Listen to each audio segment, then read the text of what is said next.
ಇಲ್ಲಿಗೆ ನಮ್ಮ ಪಯಣ ಮುಗಿದಿದೆ. ಇವಾಗ ಎಲ್ಲರಿಗೂ ನನ್ನ ನಮಸ್ಕಾರಗಳು. ಮೊದಲನೇದಾಗಿ ನಾನು ಈ ವ್ಲಾಗ್ ಪ್ರಪಂಚಕ್ಕೇ ಹೊಸಬ್ಳು. ಮುಂಚೆ ಮಾಡಿಲ್ಲ ಅಂತ ಅಲ್ಲ, ವ್ಲಾಗ್ ಮಾಡಿದ್ದೀನಿ. ಎಲ್ಲಾದರೂ ಹೊರಗಡೆ ಒಬ್ಬಳೇ ಹೋದರೆ ಆಲ್ಮೋಸ್ಟ್ ಒಬ್ಬಳೇ ಹೋಗ್ತಾ ಇರ್ತೀನಿ. ಒಬ್ಬಳೇ ಹೋದಾಗೆಲ್ಲ ವ್ಲಾಗ್ ಮಾಡ್ತಾಯಿದ್ದೆ. ಮನೆಗೆ ಬಂದುಬಿಟ್ಟು ನಾನು ಮಾಡಿರೋ ವ್ಲಾಗ್ ನಾನು ಮಾತ್ರ ನೋಡಿ ನಗ್ತಾಯಿದ್ದೆ. ಇನ್ಮೇಲಿಂದ ನೀವು ನಗ್ತೀರಾ ಅಂದ್ಕೊತೀನಿ. ಎಲ್ಲಾದರೂ ಏನಾದರೂ ತಪ್ಪಾಗಿದ್ದರೆ ದಯವಿಟ್ಟು ನನಗೆ ಕ್ಷಮಿಸಿ. ಇನ್ಯಾಕೆ ತಡ, ಬನ್ನಿ ನಾನು ಪರಿಚಯ ಮಾಡಿಕೊಡ್ತೀನಿ. ನನ್ನದು ಯೂಟ್ಯೂಬ್ ಚಾನಲ್ ಇವಾಗ ಓಪನ್ ಮಾಡಬೇಕು. ನನ್ನ ಚಾನಲ್ ಕೂಡ ಇಲ್ಲ. ಇದೇ ಫಸ್ಟ್ ವ್ಲಾಗ್ ನಾನು ಚಾನಲ್ಗೆ ಹಾಕ್ಬೇಕಂತ ವ್ಲಾಗ್ ಮಾಡೋಕ್ಕೆ ಸ್ಟಾರ್ಟ್ ಮಾಡಿದ್ದು. ಅದಕ್ಕೆ ಮುಖ ಮುಚ್ಕೊಂಡಿದ್ದೀನಿ.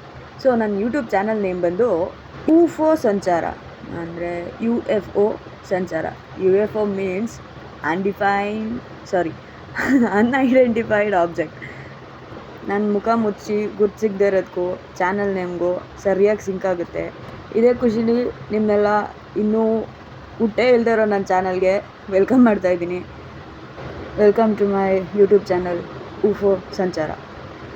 ನಾನು ನಿಮ್ಮ ಪ್ರೀತಿಯ ಬೀಪ್. ನಾನು ನನ್ನ ಹೆಸರು ಕೂಡ ಹೇಳೋಕ್ಕಾಗಲ್ಲ, ನನ್ನ ಮುಖ ಕೂಡ ತೋರ್ಸೋಕ್ಕಾಗಲ್ಲ. ಎಲ್ಲ ಕಾನ್ಫಿಡೆನ್ಷಿಯಲ್ ಆಗಿರಲಿ ಅಂತ. ಯಾಕೆ ಅಂತ ಆಮೇಲೆ ಹೇಳ್ತೀನಿ. Stay tune.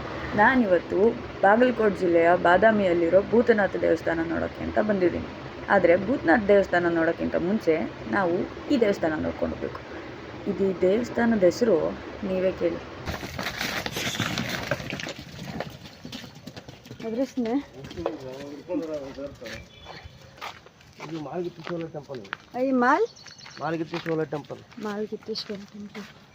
ಸೊ ನಾವಿವಾಗ ಮಾಲ್ಗಿತ್ತೇಶ್ವರ ದೇವಸ್ಥಾನನ ನೋಡಿಕೊಂಡು ಆಮೇಲೆ ಭೂತನಾಥ ದೇವಸ್ಥಾನ ನೋಡೋಕೆ ಹೋಗ್ತೀವಿ.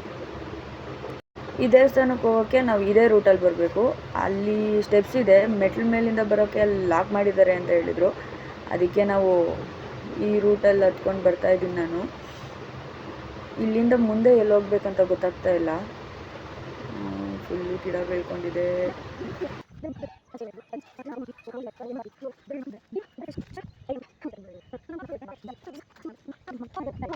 ಅಲ್ಲೆಲ್ಲ ಹತ್ಕೊಂಡು ಬಂದೆ. ಇಲ್ಲಿ ಮೆಟ್ಲಾಗಿದೆ.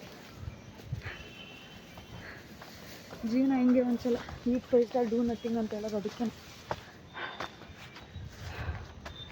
ಮೆಟ್ಲಿದೆ ಇಲ್ಲಿ, ಯಾರೋ ಆ ದಾರಿಲಿ ಬರೋಕ್ಕೆ ಹೋಗ್ಬೇಡಿ.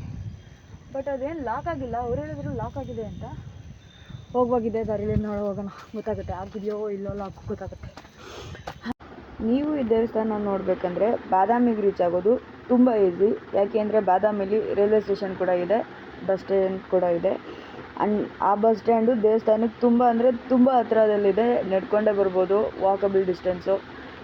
ನಾನು ಹೊಸಪೇಟೆಯಿಂದ ಇಳ್ಕಲ್ಲಿಗೆ ಬಸ್ ಇದ್ದು, ಇಳ್ಕಲ್ಲಿಂದ ಬಾದಾಮಿಗೆ ಬಸ್ ಇದ್ದು, ಆಮೇಲೆ ಬಾದಾಮಿ ಬಸ್ ಸ್ಟ್ಯಾಂಡಿಂದ ಇಲ್ಲಿಗೆ ನಡ್ಕೊಂಡು ಬಂದೆ. ಯಾಕಂದರೆ ಹೊಸಪೇಟೆಯಿಂದ ಇಳ್ಕಲ್ಗೆ ಡೈರೆಕ್ಟ್ ಬಸ್ ಇಲ್ಲ. ಅದರಲ್ಲೂ ನಾನು ಬೆಳಗ್ಗೆ ಅರ್ಲಿ ಮಾರ್ನಿಂಗ್ ಬಂದಿದ್ದು. ಅಷ್ಟು ಮುಂಜಾನೆ ಯಾವ ಬಸ್ಸೂ ಕಡಿಮೆ ಇರುತ್ತಂತ ಹೇಳಿದ್ರು. ಸೊ ಹಂಗಾಗಿ ಇಳ್ಕಲ್ಲಿಂದ ಹೋದರೆ ನಿನ್ಗೆ ಹತ್ರ ಆಗುತ್ತೆ ಅಂತ ಪಾಪ ಅವರೇ ಹೇಳಿ ಕಳಿಸಿದ್ರು. ಹಿಂಗೆ ಒಬ್ಬೊಬ್ಬರೇ ಓಡಾಡುವಾಗ ಈ ಥರ ಕೇರು, ಕನ್ಸರ್ನು, ಸಿಂಪತಿ ತೋರಿಸ್ತಾರೆ. ಪಾಪ ಕೆಲವ್ರು ಮಾತ್ರ ತೋರಿಸ್ತಾರೆ, ಆದರೆ ಎಲ್ಲನೂ ನಂಬಕ್ಕೆ ಹೋಗ್ಬೇಡಿ. ರೀಸನ್ ನಿಮಗೂ ಗೊತ್ತೇ ಇದೆ. ರೀಸೆಂಟಾಗಿ ಕೋಲ್ಕತ್ತಾ ಇನ್ಸಿಡೆಂಟು ಮತ್ತು ಬೆಂಗಳೂರಲ್ಲಿ ಆಗಿದ್ದ ಇನ್ಸಿಡೆಂಟು ಭಯ ಆಗುತ್ತೆ ಒಂದೊಂದ್ಸಲ. ಇವಾಗ ಟ್ರ್ಯಾಕ್ ಚೇಂಜ್ ಮಾಡೋದು ಬೇಡ, ಬಾದಾಮಿಗೆ ಬರೋದು ರೂಟ್ ಬಗ್ಗೆ ಹೇಳ್ತಾ ಇದ್ದೆ. ನೀವು ಹೊಸಪೇಟೆಯಿಂದ ಡೈರೆಕ್ಟಾಗಿ ಬಸ್ ಬರಬೇಕಂದ್ರೆ ಒಂದು 2 hours ವೆಯ್ಟ್ ಮಾಡಿ. ಬಸ್ಗಳು ಬರುತ್ತೆ, ಗೌರ್ಮೆಂಟ್ ಬಸ್ಗಳೇನೆ. ಇಲ್ಲಾಂದರೆ ಇಳ್ಕಲ್ಗೆ ಬರ್ತೀನಿ ಅಂದರೆ ಹಾಫ್ ಆನ್ ಅವರ್ಗೆ ಒಂದೊಂದು ಬಸ್ ಇರುತ್ತೆ. ಇಲ್ಲ ನೀವು ರೈಲ್ವೆ ಸ್ಟೇಷನ್ ಟ್ರೈನಲ್ಲಿ ಬಂದ್ರಿ ಅಂದರೆ ರೈಲ್ವೆ ಸ್ಟೇಷನ್ನಿಂದ ಬಸ್ ಸ್ಟ್ಯಾಂಡ್ಗೆ ಆಟೋಗಳು ಸಿಗುತ್ತೆ ನಿಮಗೆ. ಜಾಸ್ತಿ ಅಂದರೆ ಒಂದು 100 ರೂಪಾಯಿ ಖರ್ಚಾಗ್ಬೋದು ಅಷ್ಟೇ. ಅದು ಬಿಟ್ಟರೆ ನೀವು ಬೇರೆ ಊರಿಂದ ಬರ್ತಾಯಿದ್ದೀನಿ ಅಂತ ಹೇಳಿದ್ರೆ ಯಾವ ಊರಿಂದ ಬರ್ತಾಯಿದ್ದೀರಾ ಅಂತ ಕಮೆಂಟ್ ಬಾಕ್ಸಲ್ಲಿ ಮೆನ್ಷನ್ ಮಾಡಿ. ನಾನು ರೂಟ್ ಹುಡ್ಕೋಕ್ಕೆ ಆದಷ್ಟು ಟ್ರೈ ಮಾಡ್ತೀನಿ. ನಾನು ಸ್ಟೇ ಬಗ್ಗೆ ಹೇಳಬೇಕಂದ್ರೆ ಬಾದಾಮಿ ಬಸ್ ಸ್ಟ್ಯಾಂಡ್ ಹತ್ರನೇ ತುಂಬ ಹೋಟೆಲ್ಸ್ ಇದೆ.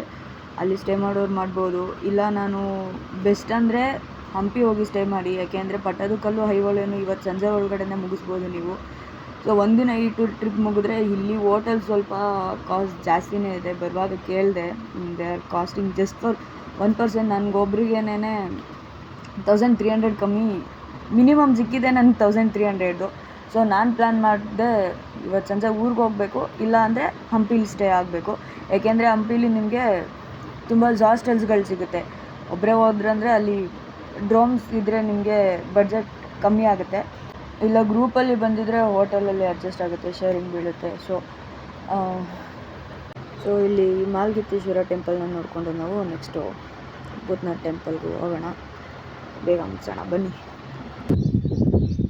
ಇದು ಸಿಟಿ ವ್ಯೂ ನೋಡ್ಬೋದು. ಇವತ್ತಂತೂ ವೆದರ್ ತುಂಬ ಅಂದರೆ ತುಂಬ ಚೆನ್ನಾಗಿದೆ. ನಾನು ಅಂದ್ಕೊಂಡಿದ್ದೆ ಅಲ್ಲಿ ಬರೋಕ್ಕಿಂತ ಮುಂಚೆ ತುಂಬ ಬಿಸಿಲಿರುತ್ತೆ, ಅದು ಬೇರೆ ನಾರ್ತ್ ಕರ್ನಾಟಕ ಸೈಡು ತುಂಬ ಬಿಸಿಲಿರುತ್ತೆ ಅಂತ ನನ್ನ ಮೈಂಡಲ್ಲಿ ನಾನೇ ಫಿಕ್ಸ್ ಆಗಿಬಿಟ್ಟಿದ್ದೆ. ಈ ವೆದರ್ ಅಂತೂ ಸೈಕಾಗಿದೆ ಬ್ರೋ. ಓಕೆ, ದೇವಸ್ಥಾನಕ್ಕೆ ಹೋಗೋಣ. ಫಸ್ಟು ದೇವ್ರ ಆಶೀರ್ವಾದ ತಗೊಳ್ಳೋಣ, ಆಮೇಲೆ ಪಟ ಪಟ ಪಟ ಪಟ ಅಂತ 1 by 1 ದೇವಸ್ಥಾನಕ್ಕೆ ಹೋಗೋಣ.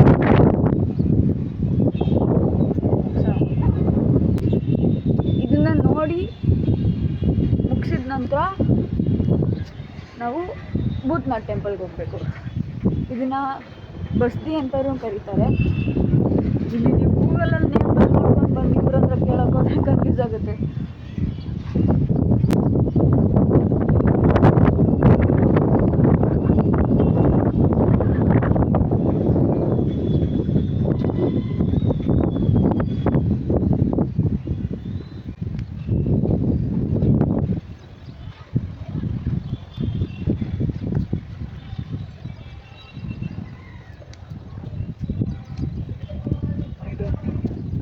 ನಾವು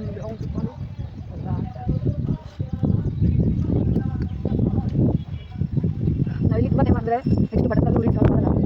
ರೀಚ್ ಆದರೂ ನಮಗೆ ಸಂಜೆ ಈವ್ನಿಂಗ್ ಬಸ್ ಫೆಸಿಲಿಟಿ. ನಾನು ಮತ್ತೆ ಹಂಪಿಗೆ ಹೋಗಬೇಕು, ರೀಚ್ ಆಗೋಕ್ಕಾಗಲ್ಲ. ಸೊ ಅಯ್ಯೋ, ಬರೀ ಕಣ್ಣಿಗಂತೂ ಏನೂ ಕಾಣಿಸ್ತಾ ಇಲ್ಲ. ಕ್ಯಾಮ್ರಲ್ಲೇ ನೋಡ್ಕೊಂಡ್ಬೇಕಷ್ಟೆ.